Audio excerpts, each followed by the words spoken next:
Bueno, hoy estamos con la doctora Linda.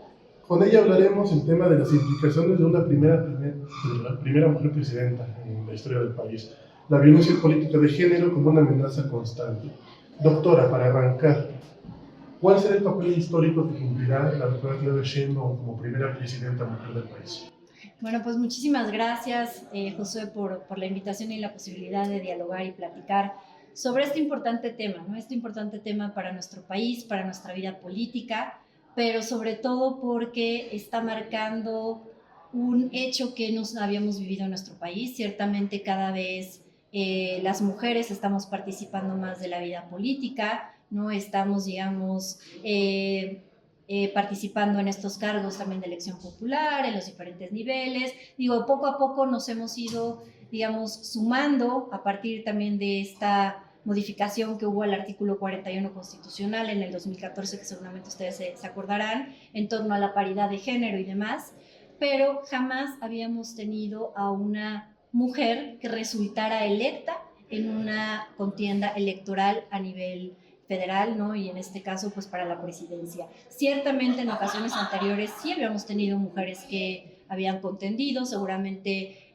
recordarás la participación de las mismas, pero no habíamos logrado tener un resultado favorable. Por ejemplo, en esta reciente contienda, pues bueno, teníamos dos mujeres participando, ¿no? Teníamos a Xochitl Gálvez y teníamos a la misma Claudia. Entonces creo que estamos en un momento que nos plantea definitivamente, creo que muchos retos, y todavía no podemos quizá vislumbrar con exactitud cuál va a ser la reacción que vamos a tener de la opinión pública, ¿no? De los mexicanos, de las mexicanas, con respecto ya al ejercicio del gobierno de la misma Claudia Sheinbaum.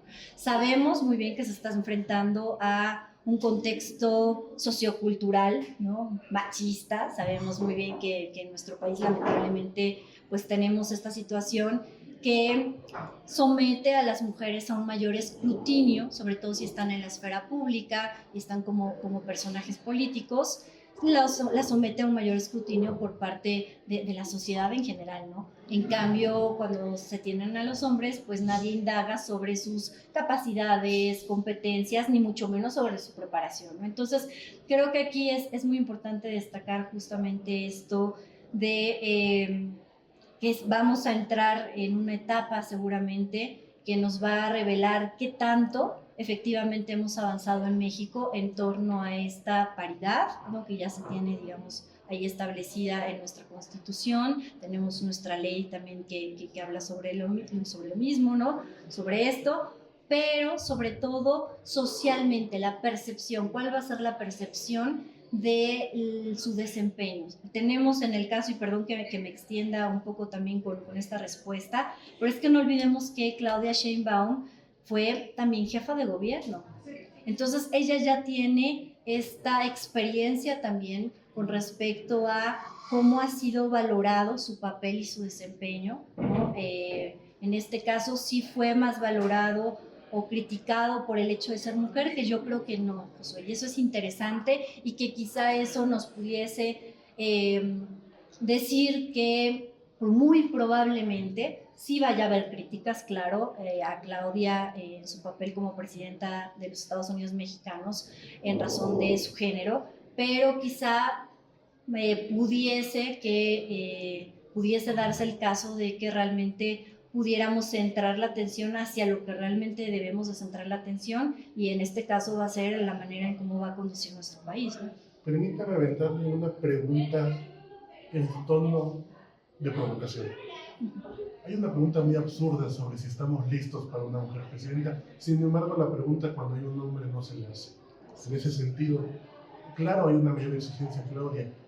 La violencia política de género inherente a esa pregunta, ¿cómo la podría explicar? Ok, creo que tan solo de entrada, ¿no? Como bien lo señalas tú, el hecho de ya plantearnos los retos, los obstáculos que pudiese representar una mujer presidenta en nuestro país, ya tiene un sesgo que definitivamente no podemos negar. ¿Y cuál es ese sesgo? Que estamos, pues, bien que mal, reproduciendo también esta lógica de un sistema patriarcal, ¿no? Heteronormado y demás, en el cual pues estamos todos inmersos, inmersas, ¿no? En el caso concreto, creo que la pregunta es válida, o sea, no por la coyuntura que nos está detonando, en este caso sociocultural, que nos está detonando el plantearnos cuál es la expectativa con respecto a una mujer presidenta, significa que se invalide, ¿no? Creo que es muy válida y tan es válida que nos permite justamente observar qué tanto hemos logrado avanzar como sociedad como para realmente poder reconocer, ¿no?, las capacidades y las habilidades que en este caso pues ya la candidata electa posee, porque estamos hablando de una mujer que no solamente tiene experiencia en el ejercicio del gobierno, sino que además tiene una preparación académica. Estamos hablando de una científica que tiene un doctorado, en fin. Entonces, también es como ir rompiendo estos esquemas y estos estereotipos que quizá siguen operando muchas veces en nuestro país, cuando tenemos al frente una mujer que va a ser la que va a tomar como las decisiones más importantes. Y además no es cualquier cargo, o sea, la presidencia es el cargo más importante, es como el premio mayor, ¿no? Podríamos decirlo así, de la vida pública, ¿no? De la vida política de nuestro país. En un periodo de paridad en la que hay una primera mujer, Claudia Sheinbaum se encuentra confrontada directamente con un poder legislativo liderado por hombres, es decir, Adán Augusto como coordinador de senadores, Gerardo Fernández Noroña, presidente de la mesa directiva, y Ricardo Monreal como coordinador de diputados de Morena. ¿Usted cree que eso implica complicaciones para la futura presidenta? Ok, yo creo que en sentido estricto no, Josué.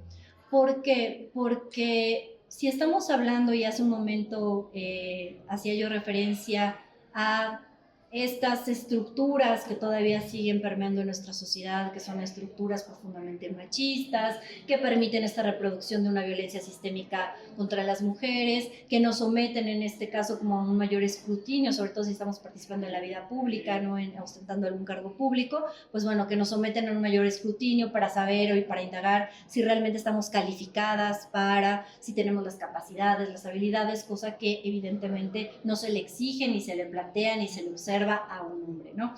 Entonces, por lo tanto, en este contexto creo que el hecho de que Claudia se esté enfrentando a un mundo, en este caso una coyuntura donde están estas figuras que son masculinas, creo que no es algo diferente a lo que ya se ha enfrentado anteriormente como jefa de gobierno o a lo que se haya enfrentado, digamos, incluso hasta en su vida académica, me parecería incluso pertinente referirla, ¿no? Creo que todos y todas sabemos que en su mayoría, pues bueno, nos enfrentamos a un mundo dominado por hombres todavía, aunque se estén haciendo estos esfuerzos para lograr una igualdad sustantiva, una paridad, como lo decías, pues bueno, todavía hay un largo camino que recorrer. Así que yo creo que no va a impactar, digamos, de manera negativa en el ejercicio de gobierno de Claudia. ¿Por qué? Porque estaría yo misma encasillándola a un papel en el cual ella tendría que demostrar, por ser mujer, que tiene mayor capacidad y que no se va a dejar, digamos, como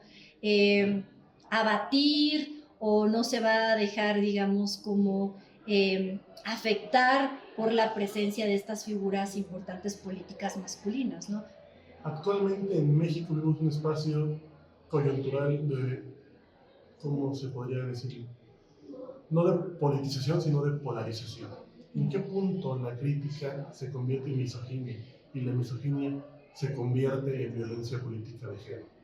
Ok, creo que ahí el factor clave que pudiéramos observar es cuando, para argumentar que ciertas decisiones o ciertas acciones no son consideradas las pertinentes o las necesarias, se está argumentando en primer lugar el género. Es porque es mujer, ¿no?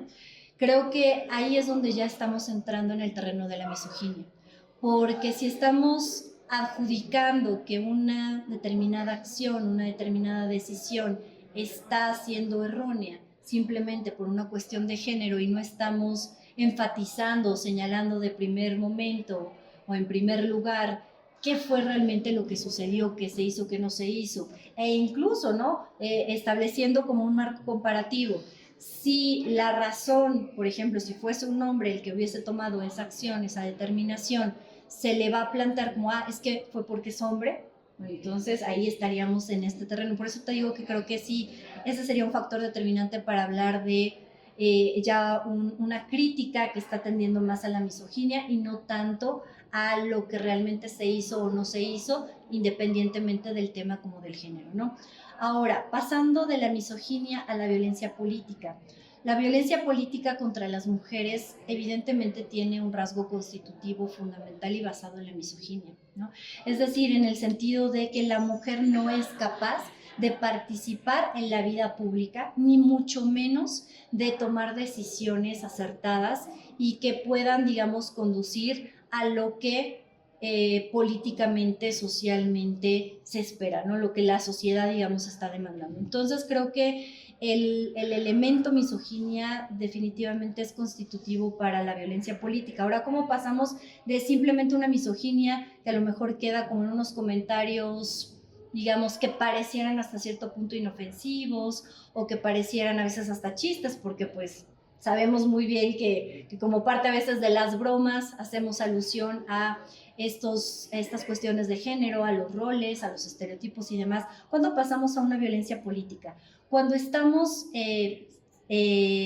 por ejemplo, ocultando información a una mujer, si tenemos a una mujer que está haciendo a lo mejor alcalde, ¿no?, que está siendo presidenta municipal y su equipo de trabajo no le está brindando toda la información necesaria que ella requiere para poder tomar las decisiones y las acciones pertinentes, ahí estamos ante un tema de que esa misoginia está detonando el limitarle o el ocultarle cierta información, ¿no? Quizá para hacerla quedar mal, quizá simplemente por el hecho de, bueno, no consideramos necesario que se le dé esa información.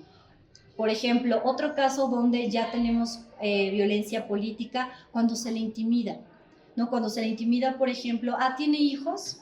Bueno, entonces, pues cuidado, ¿no? Diputada, cuidado, senadora, cuidado, presidenta municipal. Ahora, en el caso de Claudia, ¿no? Comenzar a, digamos, a amenazar, quizá de manera como indirecta, también por medio de las relaciones familiares, o por ejemplo, entramos también en violencia política cuando se indaga sobre la vida personal y privada de una mujer que está en la esfera pública, ¿no? Que si tiene una relación con o no la tiene, que si es esposa, que si X o Y cosa, ¿no? Que no se le hace y que no se le enfatiza en este caso un hombre. Y aquí esto también nos lleva a otra problemática que creo que social que ahí está inmersa, y es la conciliación entre la vida laboral, en este caso de mujeres que están en la vida política, ¿no? Y la conciliación entre la vida familiar o como en el rol estereotipado de la mujer, ¿no? Entonces, ¿cómo lograr conciliar? Y creo que también ahí vuelve a entrar, porque si ustedes consultan en este caso la Ley General de Acceso a las mujeres para una vida libre de violencia, van a ver que en este artículo 20, en el 20 bis, que tiene todo lo relacionado con la violencia política contra las mujeres, van a ver detalladas estas fracciones en las cuales están aludiendo justamente muchas veces a estas dificultades que hay entre la conciliación de la vida laboral, profesional, vida pública de una mujer y los roles que cotidianamente o socialmente y culturalmente e históricamente se les han asociado, ¿no? Por eso es que menciono esto, lo de la vida privada, lo de ocultar información, que son parte de estas, digamos, precisiones que encontramos en esta ley al respecto para poder entender esa transición de la misoginia a la violencia política. En este mismo aspecto de violencia política y de género, constituye una amenaza al gobierno de Claudia, no solo en el aspecto funcional, sino en su trascendencia para el resto de las mujeres. Ok, amenaza no considero que sea. Yo considero que es un parteaguas y que muy probablemente en México vamos a enfrentarnos a estos escenarios que se han vivido también en América Latina, porque recordemos, y digo, si lo empezamos también a contextualizar, Claudia Sheinbaum no es la primera mujer presidenta en el mundo, ¿no? Tenemos, por ejemplo, pensando en América Latina, tenemos a Cristina Fernández de Kirchner, claro, tenemos a esta Dilma Rousseff en Brasil en el 2011, tenemos a, en fin, ¿no? A Angela Merkel, ¿no? En Alemania. En fin, por ejemplo, si pensamos el tema de cómo es que la opinión pública reaccionó ante la llegada de una Angela Merkel en Alemania, vamos a observar que no hablaban de su papel al frente de Alemania, ¿no? Del Estado alemán, por ser mujer.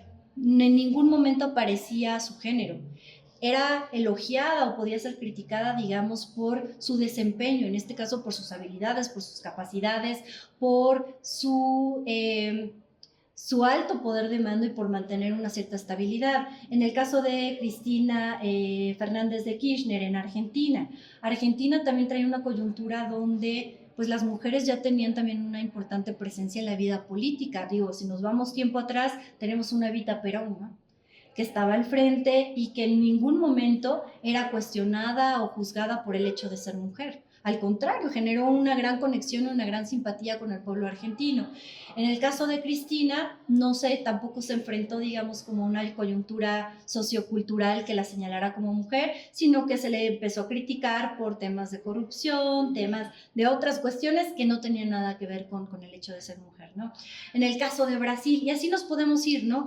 Michelle Bachelet en Chile, ¿no? En el 2006 cuando llega, ¿no? Y que también marca un parteaguas por el hecho de primera mujer también presidenta, ¿no? En el país y demás. Entonces, en el caso, por ejemplo, de México, yo creo que no es una amenaza, yo creo que es una excelente oportunidad realmente como para poner a prueba si en realidad nos estamos convirtiendo, y digo nos estamos porque creo que estamos todavía en un periodo de transición, en una sociedad cada vez más desprejuiciada en temas de género, donde estemos realmente aspirando a convertirnos en una sociedad donde esta igualdad sustantiva sea una realidad, sea un hecho, sea algo que se viva, ¿no? Día con día para todas las mujeres, estén o no en la vida pública, ¿no? Y sobre todo, bueno, quienes están en la vida pública, que no se enfrenten a esta situación de a veces estar cuidando, ¿no? La vida personal, la vida privada en redes sociales, ¿no? O el estarse preocupando por dar cuenta e información de su preparación académica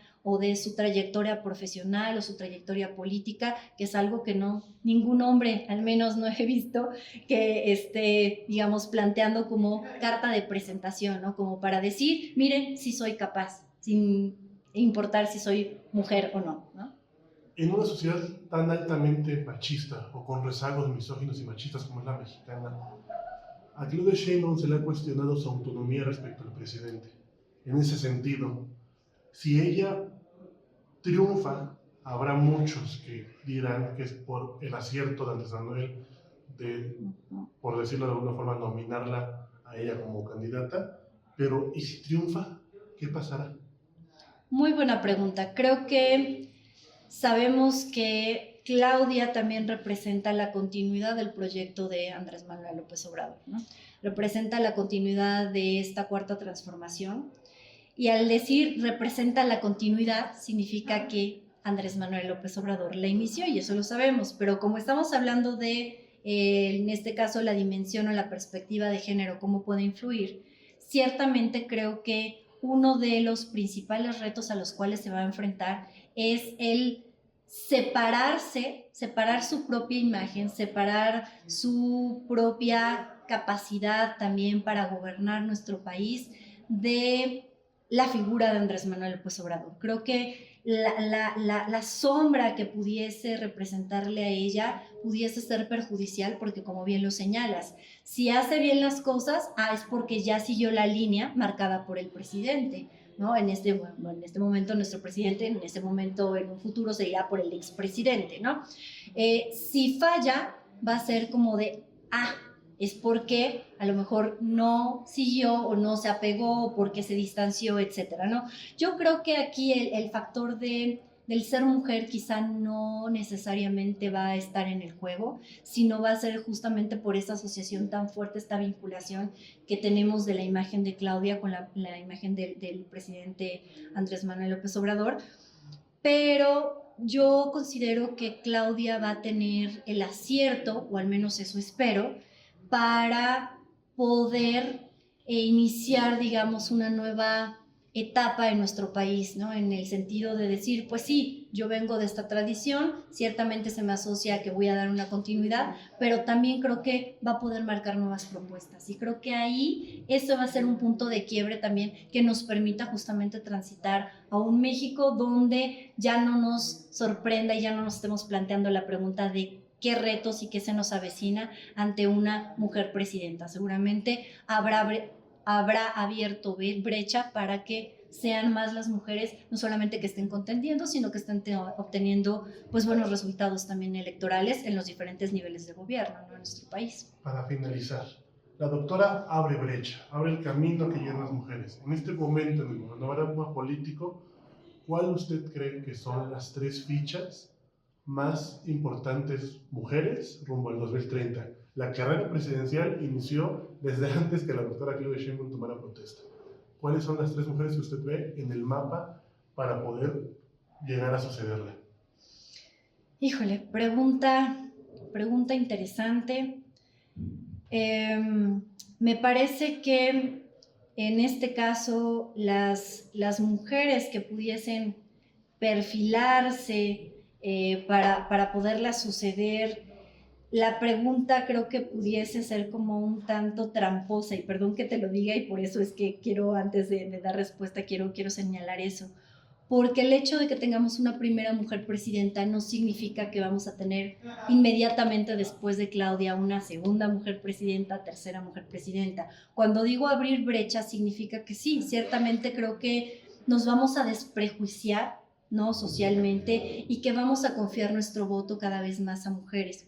No obstante, el aventurarme ahorita a decirte ya nombres específicos y decir, pues yo creo que va a seguirle los pasos, sería muy similar a lo que estábamos platicando hace un momento con Andrés Manuel, ¿no? ¿Quién le iba a seguir los pasos a Andrés Manuel? Claudia. Lo que necesitamos en nuestro país no es necesariamente, creo que, darle continuidad a estos proyectos. Digo, aquí yo no me voy a posturar y a lo mejor se hubiera posturado, ¿no? Pero bueno, me voy a abstener de posicionarme en este caso a favor de la continuidad de la 4T o no. Pero lo cierto es que creo que lo que necesitamos es también apostarle a la ruptura, apostarle también al cambio, y al cambio me estoy refiriendo también al evaluar de una manera mucho más crítica lo que se ha hecho en este caso en los últimos 6 años, lo que Claudia va a buscar también darle cierta continuidad, pero también cierta ruptura y ciertos, que plantee también nuevos proyectos.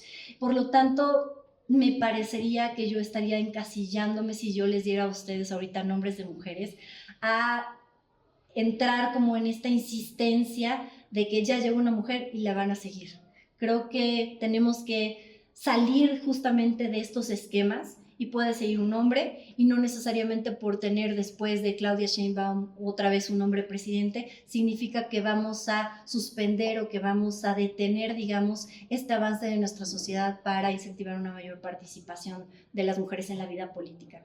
Entonces, sí, claro, tengo en mente ciertas mujeres, al igual que también tengo ciertos hombres, ¿no? Entonces no quiero aterrizarlo y que suene, digamos, mi respuesta como una propaganda, de decir ya las mujeres hemos tomado el poder y no lo vamos a soltar, ¿no? Una cosa así por el estilo, ¿no? Entonces, creo que las preguntas que nos tendríamos que plantear y hacer, ¿no? Ciertamente cuando decimos México está listo para una mujer presidenta, yo diría que lo pasáramos a lo individual y decir yo cómo me siento como mexicano, como mexicana, como ciudadano, ante la posibilidad ahora ya de participación política de las mujeres en este cargo tan importante, ¿no? ¿Cuál va a ser mi percepción? Yo, individuo, yo, Linda, yo, Josué, yo, Yair, voy a evaluarlo de primer momento por su género o por lo que realmente hace y por lo que debiera yo estar posicionando. Entonces, creo que las preguntas ahí